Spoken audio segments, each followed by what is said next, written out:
बीपीडीओ भर्ती झोले में ओएमआर सीट लेकर घूमने वालों को खोजेगी एसटीएफ। आज की सबसे बड़ी खबर बीपीडीओ भर्ती 2016 की यहाँ पर बात हो रही है।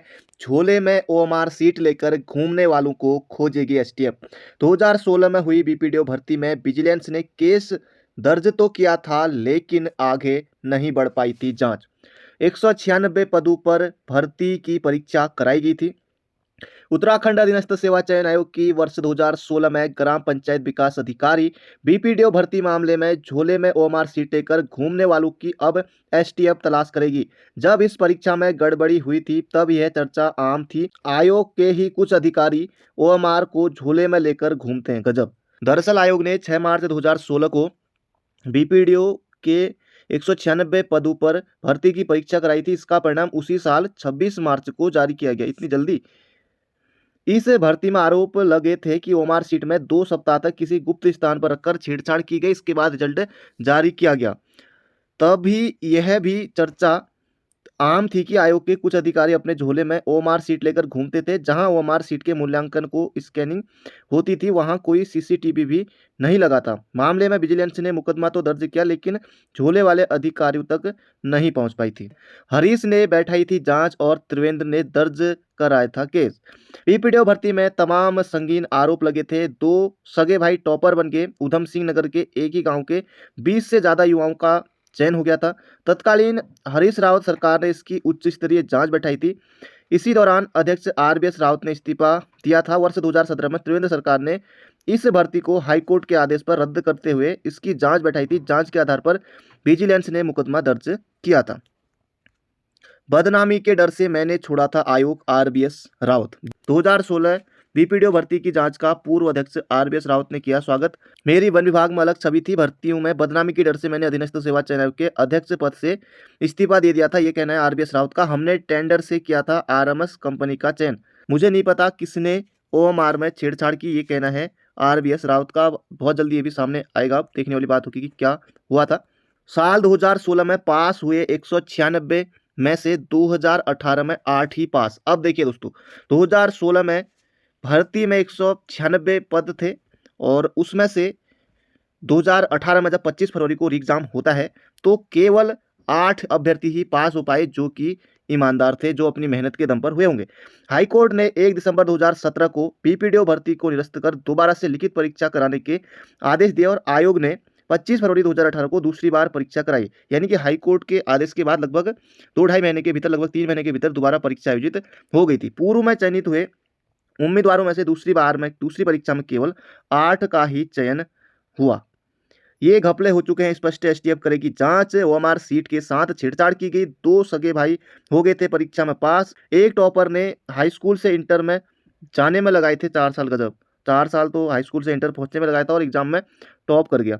उधम सिंह नगर के महुआ डाबरा के 20 से ज्यादा युवाओं का चयन। परीक्षा में नहीं आए 15 लाख के पेपर से सवाल। तो यहाँ पर देखिए दोस्तों, रुपए वापस मिलेंगे या नहीं।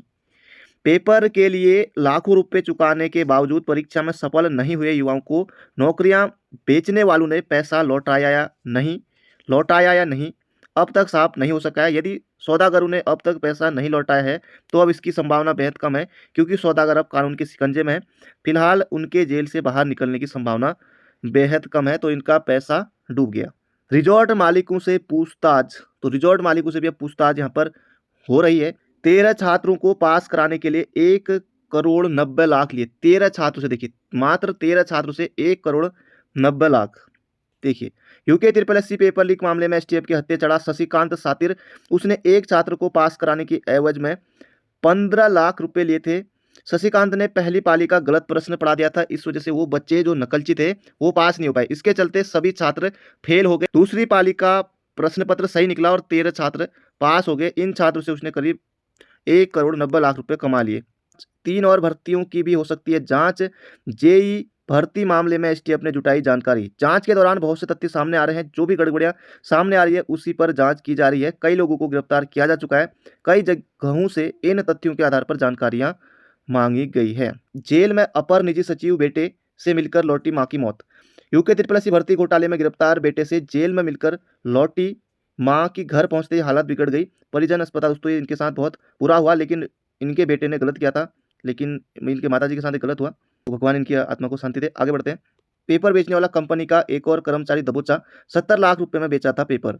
हल्द्वानी के अभ्यर्थियों ने की थी नकल, सीतापुर का रहने वाला है आरोपी।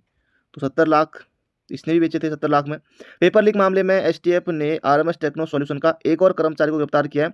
उसने पेपर चुराने वाले से फोटो कॉपी ली और पंतनगर विश्वविद्यालय के पूर्व अफसर को 70 लाख में बेचा था। इसके बाद हल्द्वानी और आसपास के दर्जनों अभ्यर्थियों ने नकल की थी। तो हल्द्वानी के आसपास के दर्जनों अभ्यर्थियों ने नकल की थी। गजब। आरोपी के खिलाफ पहले भी एक बार मुकदमा दर्ज हुआ।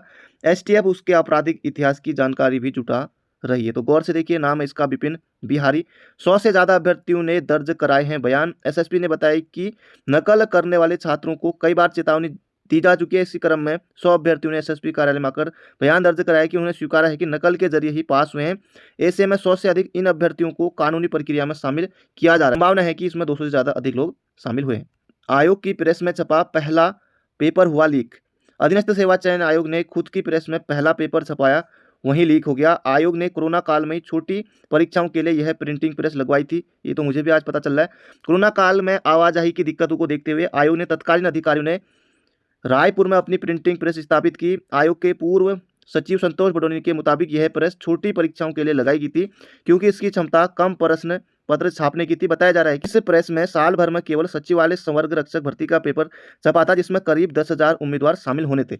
10,000 नहीं, करीब इसमें 35 या 40,000 अभ्यर्थी शामिल हुए थे। लगभग 35 या 40,000 अभ्यर्थियों ने पेपर ये दिया था। फॉर्म उससे भी ज़्यादा अभ्यर्थियों ने भरा था। लेकिन ये 10,000 तो ये बात नहीं है। कौन कौन पास हुए हैं वो भी हमारे पास रिजल्ट है। पूर्व अधिकारी कर्मचारी सबसे हो रही है पूछताछ। आयोग के पूर्व सचिव, परीक्षा नियंत्रक और कर्मचारियों से एसटीएफ लगातार पूछ कर रही है। रोजाना किसी न किसी से पूछताछ चल रही है। कई कर्मचारी अंदर खाने काफी डरे हुए बताए जा रहे हैं। हालांकि अभी तक आयोग से कोई भी कर्मचारी या अधिकारी पेपर लीक में गिरफ्तार नहीं हुआ है। बाहरी लोगों का प्रवेश बंद। पेपर लीक के विवादों के बीच आयोग के नए अधिकारियों ने सभी बाहरी लोगों के परिसर में आने पर सख्त प्रतिबंध लगा दिया है। उम्मीदवारों के ज्ञापन या शिकायतें भी आयोग के गेट पर ही रिसीव की जा रही है। तो गजब, अब आयोग में मतलब अलग ही हो गया है। भर्तियों में घपले पर सियासी घमासान। अग्रवाल बोले, क्या सही क्या गलत जांच से हो जाएगा स्पष्ट। उत्तराखंड विधानसभा के पूर्व अध्यक्ष व वित्त मंत्री प्रेमचंद अग्रवाल ने कहा कि विधानसभा में उनके कार्यकाल की भर्तियों की जांच में उन्हें कोई दिक्कत नहीं है। उन्होंने कहा कि जांच में सब साफ हो जाएगा। कुंजवाल संघ हरीश प्रेमचंद की नियुक्ति पर उठाए सवाल। पेपर लीक से ध्यान हटाने के लिए उठाया मुद्दा। हमने स्थानीयों को रखा, हरीश रावत ने कहा है, हमने स्थानीयों को रखा। हरीश रावत ने कहा कि हमारे समय में जो नियुक्तियां हुई है उनमें स्थानीयों को मौका दिया गया, जबकि अब जो लिस्ट आई है उससे स्पष्ट है कि लोगों का हक मारा गया है। तो ये कौन सही कौन गलत, स्थानीयों को या फिर ये आपको क्या लगता है, अपनी राय कमेंट में दीजिएगा।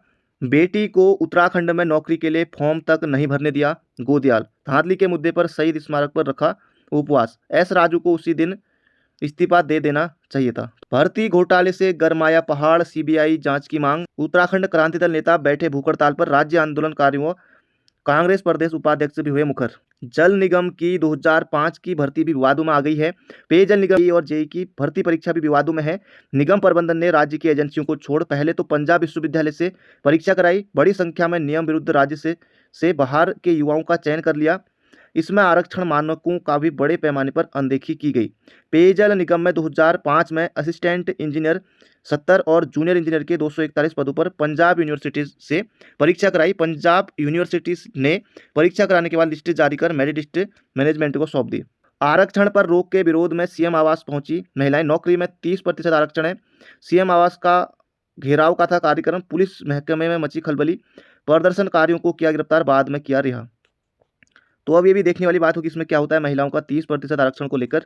यूके SSSC के पेपर लीक प्रकरण की दिशा में विधानसभा और अपनी ओर मोड़े जाने से पूर्व मुख्यमंत्री हरीश रावत नाराज। विधानसभा की अवैध नियुक्तियां रद्द करे रावत।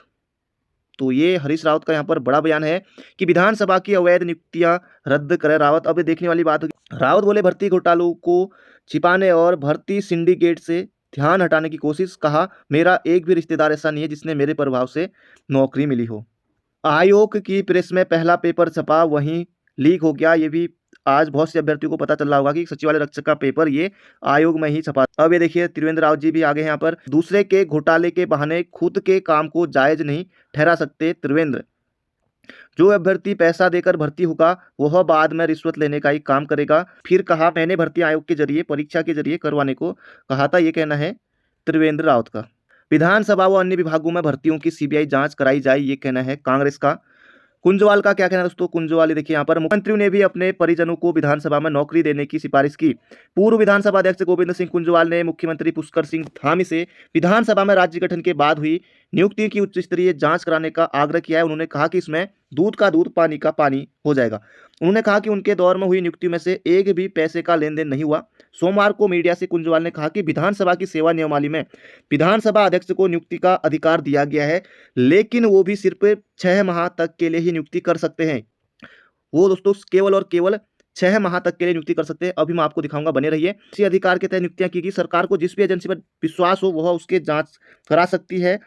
उनकी कहीं गलती मिली तो वह सजा भुगतने को तैयार हैं। कुंजवाल ने कहा कि राज्य के पहले विधानसभा अध्यक्ष प्रकाश पंत से लेकर प्रेमचंद्र अग्रवाल के कार्यकाल तक नियुक्तियां हुई हैं।